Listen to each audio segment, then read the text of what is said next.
अब दिक्कत नहीं आएगी, एक बार चेक कर लीजिएगा।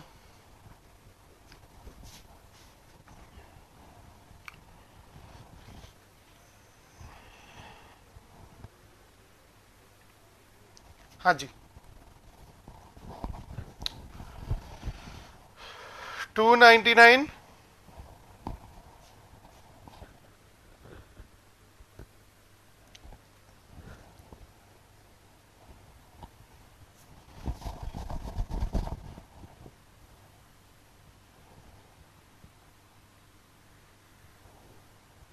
हाँ, उसका बी हो गया, बी 299।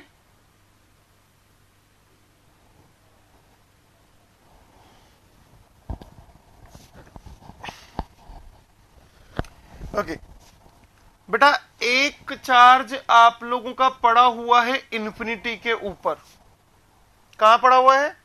इन्फिनिटी के ऊपर। उस इन्फिनिटी से मुझे यहां तक लेके आना है, तो मुझे क्या लगाना पड़ेगा? फोर्स लगाना पड़ेगा, लगाना पड़ेगा। और एक चार्ज पड़ा हुआ है यहां पर बी पर, लाना है ए के ऊपर, तो भी मुझे क्या लगाना पड़ेगा? फोर्स लगाना पड़ेगा। बताओ मुझे इनमें से कौन सा केस पॉसिबल है, नंबर 1 या नंबर 2? जल्दी से बताओ, नंबर 1 या number 2? Which case is possible? Come on, number 1 या नंबर 2?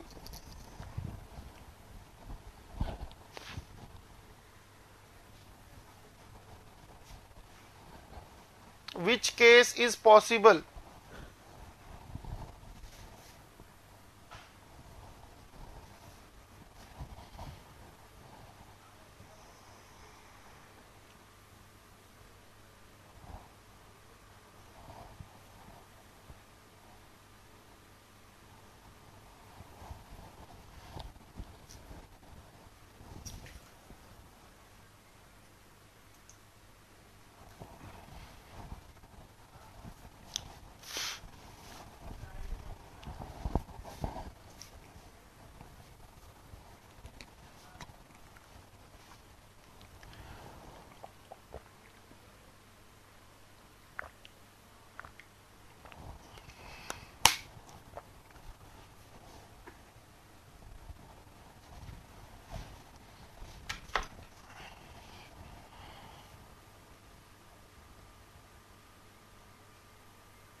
क्या सभी लोग आ गए हैं?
फटाफट से आ जाइए।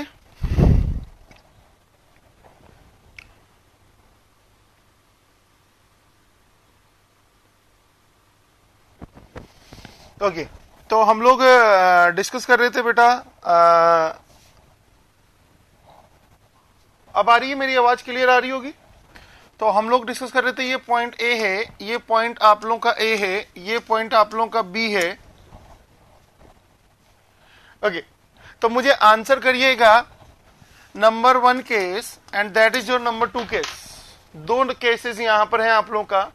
पहला केस है चार्ज इन्फिनिटी पर पड़ा हुआ है, उसको मैं पोजीशन ए के ऊपर लाया हूं, दैट इज फर्स्ट केस। और दूसरा केस है आप लोगों का चार्ज बी के ऊपर पड़ा हुआ है, यहां पर मैंने क्या किया है, आप लोगों का चार्ज लेकर आए। राइट, मुझे ये बताइएगा अरशद जी, नीरज बेटा, ये बताइएगा इनमें से कौन सा केस आप लोगों का फिजिकली एग्जिस्ट करता है। लेकर आने का मतलब आप लोगों ने फोर्स लगाया है। इनमें से कौन सा केस फिजिकली एग्जिस्ट करता है? सेकंड वाला, ऑब्वियस है, क्योंकि पहले वाले में एक पॉइंट इंफिनिटी है। तो बताओ सेकंड वाले को हम लोग पोटेंशियल बोलेंगे या पोटेंशियल डिफरेंस बोलेंगे? Potential difference. एक चीज का हमेशा ध्यान रखना, एक चीज का हमेशा ध्यान रखना, कभी भी पोटेंशियल एग्जिस्ट नहीं करता है। राइट, हमेशा पोटेंशियल डिफरेंस ही एग्जिस्ट करता है। बोले तो ये है बेटा 10 वोल्ट, इस 10 वोल्ट का मतलब कतई ये नहीं है ये वाला पॉइंट 10 वोल्ट का होगा। इसका मतलब ये है कि इस वाले पॉइंट और इस वाले पॉइंट, दोनों पॉइंट के बीच का जो डिफरेंस होगा वो आप लोगों का यहां पर 10 वोल्ट होगा। एग्री कर पा रहे हैं आप लोग? हमेशा डिफरेंस ही होता है। अब मुझे ये बताओ, वोल्टेज आप लोगों ने पढ़ा होगा W/Q, बट एक्चुअल में क्या होता है? Voltage DV, difference. तो यहां पर भी आप लोग क्या लगाएंगे? डिफरेंस। एग्री कर पा रहे हैं आप लोग? सिंपल सी कहानी थी। तो आंसर करेंगे बेटा 299 का आंसर क्या हो गया बेटा? बी। एग्री कर पा रहे हैं आप लोग? ए आंसर नहीं होगा, आंसर विल बी बी। आगे चलते हैं हम लोग, फटाफट से आंसर करिएगा, फटाफट से आंसर करिएगा। इसका आंसर क्या होगा? कम ऑन क्विक, फटाफट से आंसर करते जाइएगा। 300 का आंसर क्या होगा?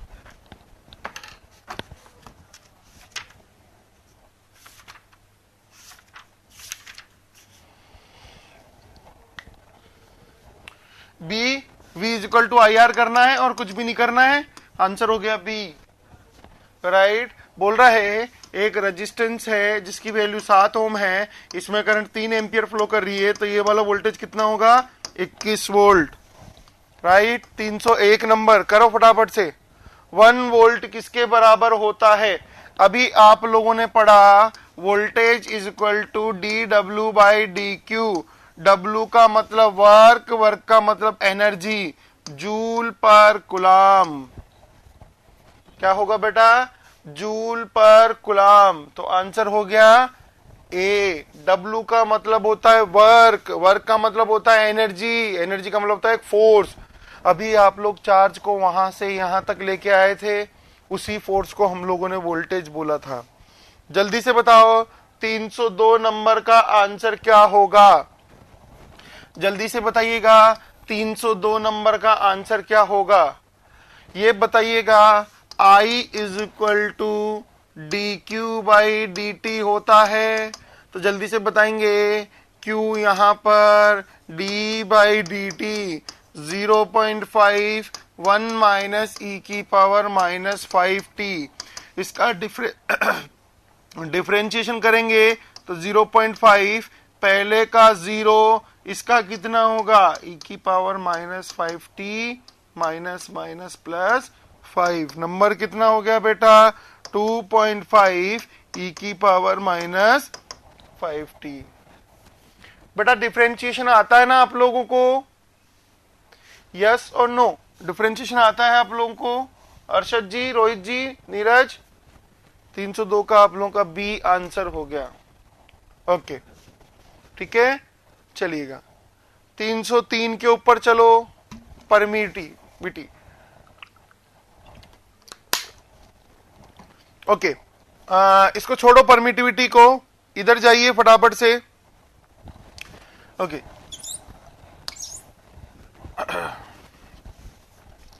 ये बताइएगा, ये आप लोगों का मटेरियल ए है, ये मटेरियल बी है। बताओ मटेरियल ए और मटेरियल बी के अंदर से मैं इलेक्ट्रिक फील्ड पास कर रहा हूं, राइट? मटेरियल ए से बाहर आ रही है एक लाइन, मटेरियल बी से बाहर आ रही है 3 लाइन है। बताओ कौन सा मटेरियल इलेक्ट्रिक फील्ड को अच्छा पास कर रहा है, ए या बी? बी। इसी प्रॉपर्टी को हम लोग परमिटिविटी बोलते हैं, राइट? क्या बोलते हैं हम लोग इसी प्रॉपर्टी को? परमिटिविटी। एग्री कर पा रहे हैं आप लोग? अगर इलेक्ट्रिक फील्ड की जगह मैग्नेटिक फील्ड बोलूं तो उसको परमिएबिलिटी बोल देंगे। अगेन ये मटेरियल की प्रॉपर्टी है। किसकी प्रॉपर्टी है? मटेरियल की प्रॉपर्टी है। दुनिया का सबसे घटिया जो मीडियम होता है वो एयर होता है, और कितना पास करता है? 8.8। ये नंबर स्मॉल है या ये नंबर लार्ज है? स्मॉल। एग्री कर पा रहे हैं आप लोग? ये बताइएगा, किसी किसी मटेरियल का मान लेते हैं एप्सिलॉन जो है वो 20 है, किसी मटेरियल का मान लेते हैं एप्सिलॉन 50 है। इसका मतलब कौन सा वाला इलेक्ट्रिक फील्ड को ज्यादा अच्छा पास कर रहा होगा? द आंसर इज बी, 50 वाला। एग्री कर पा रहे हैं आप लोग? तो इसको देखकर बताओ बेटा मुझे फटाफट से कि परमिटिविटी स्मॉल है या लार्ज है? बिल्कुल बिल्कुल अर्शद जी, परमिटिविटी बोले तो इलेक्ट्रिक फील्ड, परमिएबिलिटी बोले तो मैग्नेटिक फील्ड, दोनों सेम है। स्मॉल है। एक चीज का ध्यान रखना, मान लेते हैं ये नंबर 50 है, ये एयर के रेस्पेक्ट में होता है। ये नंबर कितना है? 50। जल्दी से बताओ, मैं गिलास ले लेता हूं, मान लेता हूं गिलास का एप्सिलॉन है 100, एयर का मान लो 50 है, फॉर एग्जांपल आपको समझाने के लिए। जल्दी से बताओ, गिलास अच्छा पास करेगा इलेक्ट्रिक फील्ड को या एयर अच्छा पास करेगा? कम ऑन, गिलास अच्छा पास करेगा या एयर अच्छा पास करेगा? ग्लास। कितना गुना अच्छा पास करेगा? कितना गुना अच्छा पास करेगा? The answer is 2 Guna, 2 times. Yes और नो? कैसे निकाला 2 टाइम्स बेटा आप लोगों ने? Epsilon divided by epsilon not, right? इसका मतलब क्या है? इसी नंबर को एप्सिलॉन आर बोलते हैं। अगर आप लोगों को एप्सिलॉन आर दे दे 3 है, इसका मतलब क्या है? ये मटेरियल एयर के कंपेयर में कितना गुना अच्छा है? 3 गुना। एग्री कर पा रहे हैं आप लोग? एयर के कंपेयर में कितना गुना अच्छा है? 3 गुना। ये कौन है? एयर। ये कौन है? जो मीडियम आप लोग बात करना चाहेंगे। समझ में आ गया बेटा? रिलेटिव का मतलब क्या होता है? रिलेटिव का मतलब होता है मटेरियल के कंपेयर में हमारा, एयर के कंपेयर में हमारा मटेरियल कितना अच्छा पास करता है। कभी कभार आप लोग देखते हो एप्सिलॉन आर 1.21 है, इसका मतलब है एयर के कंपेयर में 21% एक्स्ट्रा पास करता है वो मीडियम। सेम म्यू आर हो जाएगा। यूनिट पूछा है इसने, यूनिट पूछा है, मैंने सारी चीजें बता दी आपको। यूनिट होती है बेटा फेरेड पर मीटर। अगर परमिएबिलिटी हो जाए ना तो इसकी यूनिट होती है हेनरी पर मीटर। अगर परमिएबिलिटी हो जाए उसकी यूनिट होती है हेनरी पर मीटर। चलते हैं आगे 304 नंबर के ऊपर। 304 नंबर के ऊपर 304 भी एक अच्छा क्वेश्चन है, बट बेसिकली ये एक मैकेनिकल इंजीनियर ज्यादा अच्छे से समझ पाएगा। राइट? मुझे ये बताइएगा, एक होता है कंडक्शन, एक होता है डिस्प्लेसमेंट, और एक होता है कन्वेक्शन। तीनों का मतलब, जो आप लोग वायर में करंट पढ़ते हो, वो वायर की करंट एक इलेक्ट्रिक फोर्स की वजह से आती है। यस और नो? उस करंट को हम लोग कंडक्शन करंट बोलते हैं। उस करंट को क्या बोलते हैं हम लोग? Conduction current. समझ में आ गई? जो वायर में फ्लो करती है वो एक इलेक्ट्रिक फोर्स की वजह से आती है या ईएमएफ की वजह से आती है। डिस्प्लेसमेंट, कैपेसिटर की प्लेट के बीच में डिस्टेंस होती है, बट फिर भी बोलते हैं हम लोग करंट पास होती है। ऐसा एक्चुअल में नहीं होता है, क्योंकि कैपेसिटर आप लोगों का बीच में से ओपन होता है, मतलब प्लेट में मटेरियल भरा होता है, यहां पर इलेक्ट्रिक फील्ड होता है। यस और नो? तो बताओ यहां से कौन सी एनर्जी आ रही है? करंट। क्या करंट पास हो सकती है इससे? नहीं हो सकती। तो बताओ क्या करंट इलेक्ट्रिक फील्ड में कन्वर्ट हो जाएगी? यस और नो? एग्री कर पा रहे हैं आप लोग? करंट इलेक्ट्रिक फील्ड में कन्वर्ट हो जाएगी और इलेक्ट्रिक फील्ड वापस से करंट में कन्वर्ट हो जाएगा। क्या मैंने करंट फ्लो करवाने के लिए बीच में कोई वायर यूज किया या इलेक्ट्रिक फील्ड यूज किया? क्या यूज किया मैंने? Electric field. एग्री कर पा रहे हैं आप लोग? तो यहां पर बोलेंगे कि जो करंट इलेक्ट्रिक फील्ड की वजह से फ्लो होती है उसको डिस्प्लेसमेंट करंट बोलते हैं हम लोग। कौन सी करंट बोलते हैं बेटा? Displacement current. तो कैपेसिटर में प्लेट के बीच में कौन सी करंट होती है? Displacement current. कौन सी करंट होती है? बेसिकली वो करंट नहीं होता है, वो इलेक्ट्रिक फील्ड होता है। वो क्या होता है आप लोगों का? Electric field. और बाहर कौन सी करंट फ्लो करती है? वायर में तो कंडक्शन ही फ्लो करेगी ना, वायर में तो कंडक्शन ही फ्लो करेगी। बेटा क्लियर है डिस्प्लेसमेंट करंट? सभी के क्लियर है ना? प्रकाश जी, रोहित जी? ओके। तीसरा है कन्विक्शन करंट। तीसरा है कन्विक्शन करंट। अब ध्यान से सुनना, ये एक मटेरियल है, इस मटेरियल में मैंने फोर्स लगाया तो इसमें करंट फ्लो करना स्टार्ट हो गई। प्रेशर, इलेक्ट्रिक प्रेशर नहीं, मैकेनिकल प्रेशर, हाथ वाला। यस और नो? एग्री कर पा रहे हैं आप लोग? आपने पीजो इलेक्ट्रिक मटेरियल का नाम सुना है? पीजो, गुड, शाबाश रोहित जी। क्या आप लोगों ने पीजो इलेक्ट्रिक मटेरियल का नाम सुना है? डेफिनेटली आप लोगों ने सुना होगा। बिल्कुल बिल्कुल। तो पीजो इलेक्ट्रिक मटेरियल में प्रेशर डालते हैं तो वहां पर वोल्टेज डेवलप हो जाता है, मतलब करंट आती है। वो प्रेशर जो होता है वो मैकेनिकल प्रेशर होता है या कौन सा होता है? Electrical pressure. इलेक्ट्रिकल प्रेशर तो ये रहा, मैकेनिकल प्रेशर। अब मुझे ये बताओ, चलो एक और एग्जांपल। ऊपर आयनोस्फीयर है, हमारे ऊपर जाने के बाद में लेयर्स होती है आपकी। आयनोस्फीयर में भी तो यही होता है, वहां पर ऊपर जाते जाओगे तो टेम्परेचर क्या होता जाएगा? घटता जाएगा। अरे हिली एरियाज में टेम्परेचर कम होता है ना बेटा, तो ऊपर जाते जाओगे तो टेम्परेचर कम होता जाएगा। बताओ PV is equal to NRT, temperature कम तो प्रेशर भी क्या होता जाएगा बेटा? कम। टेम्परेचर कम, प्रेशर आप लोगों का कम, बट उसके ऊपर वाली हाइट में जाओगे तो वहां पर उल्टा होना स्टार्ट होता है, टेम्परेचर बढ़ना स्टार्ट होता है, प्रेशर भी बढ़ना स्टार्ट होता है। तो जहां पर ये होता है उसको आयनोस्फीयर बोलते हैं। क्या बोलते हैं बेटा हम लोग उसको? आयनोस्फीयर।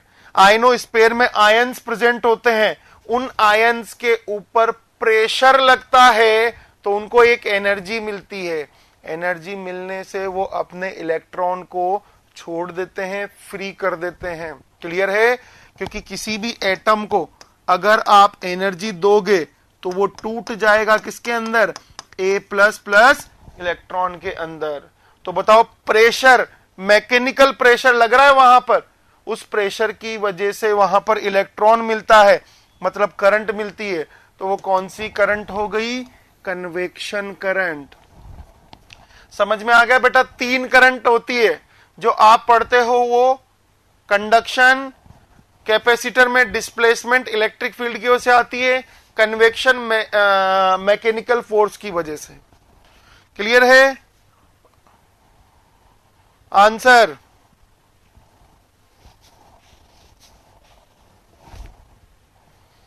तीन 304 का आंसर क्या होगा बेटा? क्लियर है ना सभी के? डी। करंट के टाइप, इलेक्ट्रिक करंट के टाइप क्या क्या हो सकते हैं? कंडक्शन हो सकता है, कन्वेक्शन हो सकता है, डिस्प्लेसमेंट हो सकता है। ध्यान रखना बेटा, ये मैकेनिकल टर्म है, अपनी इलेक्ट्रिकल टर्म ये होती है बेसिकली। राइट? आगे वाले का आंसर करो, 305 का।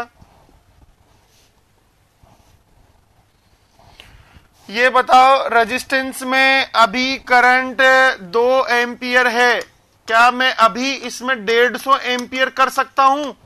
कर सकते हो सर। तो बताओ क्या वोल्टेज भी चेंज हो जाएगा उसी टाइम पर? बिल्कुल उसी टाइम पर हो जाएगा। तो उसी टाइम पर वोल्टेज। कैपेसिटर में सॉरी इंडक्टर में करंट चेंज करोगे तो आप लोगों का करंट चेंज नहीं होगा, इस चीज का ध्यान रखना, धीरे धीरे होगा। और उसी पीरियड को हम लोग कौन सा पीरियड बोलते हैं बेटा?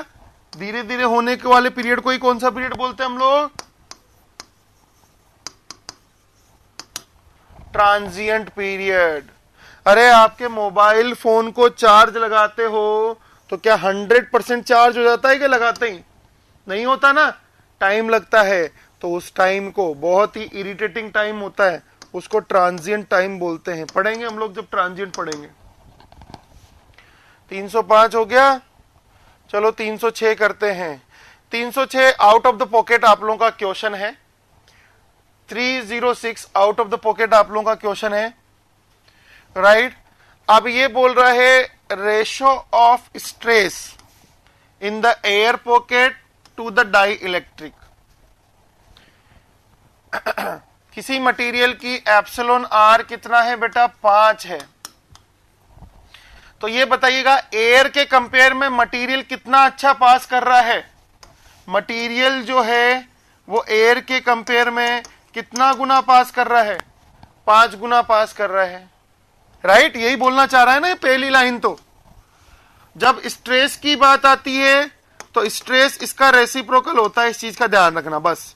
Out of the pocket question है, नॉट रिक्वायर्ड, हमारा कोई काम का नहीं है क्वेश्चन, हमारे काम की केवल ये चीज थी। राइट? तो स्ट्रेस उसका रेसिप्रोकल होता है आप लोगों का। ओके? मुझे ये बताओ अगर मैं बात करूं इलेक्ट्रिक फील्ड को पास होने में कहां ज्यादा स्ट्रेस फील करना पड़ रहा होगा, एयर के अंदर या मटेरियल के अंदर? एयर के अंदर या मटेरियल के अंदर? ऑब्वियस सी बात है एयर के अंदर, क्योंकि एयर पास नहीं करता है, एयर पास नहीं करता है। तो स्ट्रेस आप लोगों का ज्यादा होगा तो परमिटिविटी आप लोगों की कम होगी। यस और नो? तो आंसर कितना हो जाएगा बेटा? इसका आंसर कितना होगा? फटाफट से आंसर करिएगा।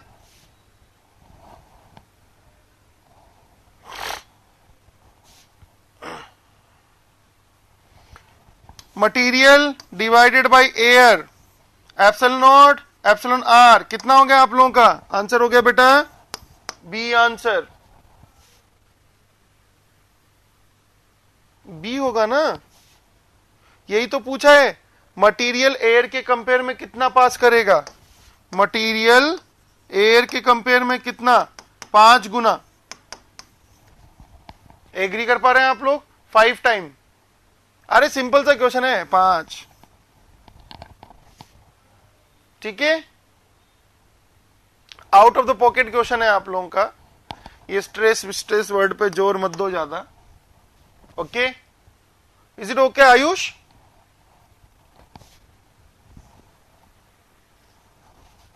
ए क्यों कर रहे हो? मटेरियल अपॉन एयर 5 होता है ना?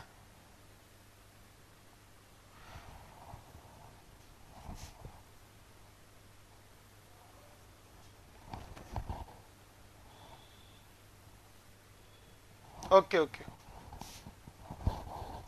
बी छोड़ो, फालतू का क्वेश्चन है, काट देना, रिक्वायर्ड नहीं है। एन इलेक्ट्रॉन हैज, कौन सा चार्ज होता है इलेक्ट्रॉन के ऊपर?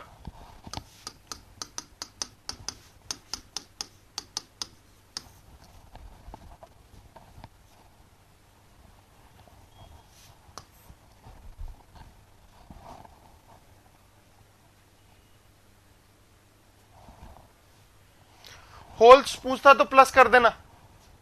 ओम्स लो,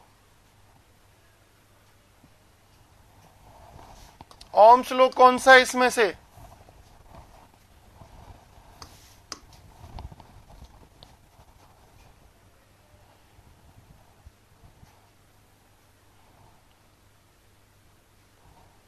यस यस, मैंने ही बोला था स्ट्रेस इनवर्स है, मैंने ही बोला था स्ट्रेस इनवर्स है। देखो तो ऊपर एयर बोला है ना और नीचे डाइलेक्ट्रिक बोला है, तो इसका वैल्यू 1/5 था, तो इसका उल्टा करोगे तो कितना आ जाएगा बेटा? 5 आएगा ना? नहीं, देखो इधर भाई, डाई इलेक्ट्रिक अपॉन एयर कितना होता है आप लोगों का? 5। तो एयर अपॉन डाई इलेक्ट्रिक कितना होगा? 1/5। अब बताओ मुझे, स्ट्रेस का निकालना है तो स्ट्रेस इसको रेसिप्रोकल कर देना है, तो कितना आ गया फाइनल? 5। छोड़िए उसको, छोड़िए उसको, अरे फालतू का क्वेश्चन है, परेशान ना हो। हाँ, सेल्सियस एक राजा का नाम था, शाबाश, बहुत बढ़िया। सेल्सियस एक राजा का नाम था, आतंकवादी इंसान है ये, टेम्परेचर था। ठीक है,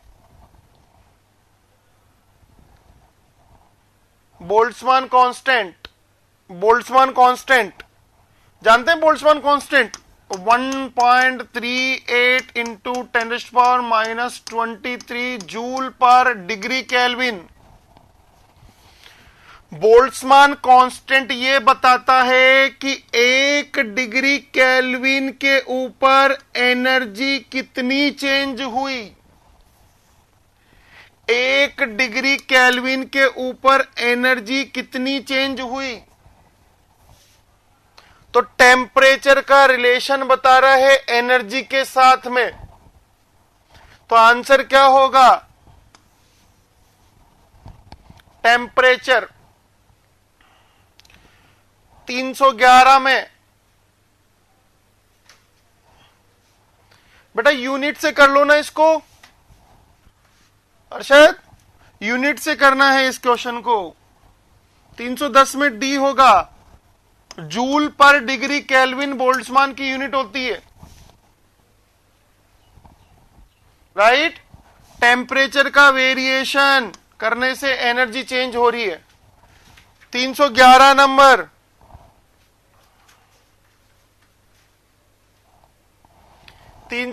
number, W/Q volt,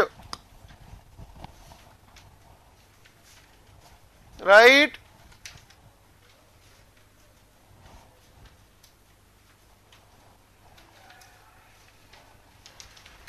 ampere current into time किसकी यूनिट होती है?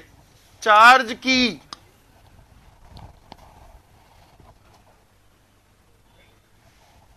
करंट इनटू टाइम किसकी यूनिट होती है? चार्ज की। Ampere into second. बाकी कल देखें हम लोग, कल देखते हैं 313 नंबर से। ठीक है बेटा, अभी सेकंड की दूसरी क्लास का टाइम हो गया, दैट्स वाई। ओके, पढ़ना इनको, कोई दिक्कत हो तो पूछ लीजिएगा। Thank you very much.